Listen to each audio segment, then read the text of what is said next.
let's imagine that you have points being defined in Cartesian space. So you have a class called point, which takes x of type double and y of type double. Now, this class doesn't have anything exciting to it. We can put vars in here to make these properties, but it's simply a class which doesn't really contain anything apart from the primary constructor. And indeed, we don't have to give it a body because it doesn't define anything apart from what's seen here. Now let's suppose we want to make a factory which can initialize these points from both Cartesian as well as polar coordinates. So typically you would write something like this. You would write class point factory, and in here you would add the functions for different initialization. So you would say, for example, fun new Cartesian point, which would take x as double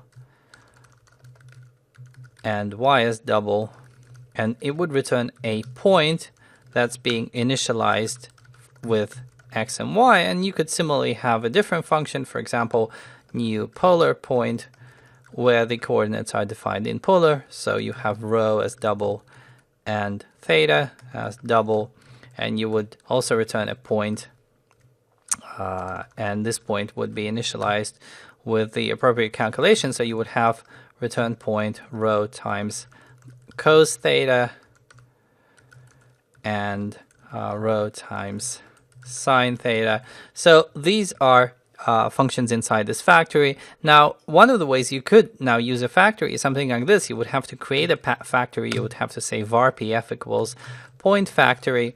And then if you want to initialize the point, you would say var point equals pf dot new polar point, for example, new polar point, and you would say rho is equal to 3.0 and theta could be math.pi over 2, for example.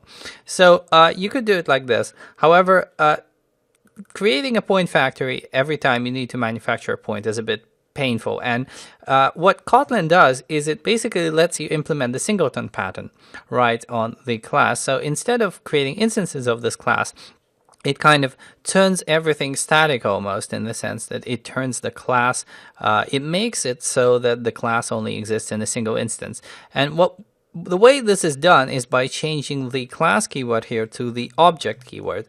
So now we only have one object called point factory, and the way we use it is very simple, because now we don't have to instantiate it anymore. There is already a kind of virtual instantiation of a single object, and what we can do is we can say var point equals point factory dot and then new polar point as before. So this saves a bit of typing when you want to make a singleton. You don't have to implement one yourself. You can simply get one by using the object keyword.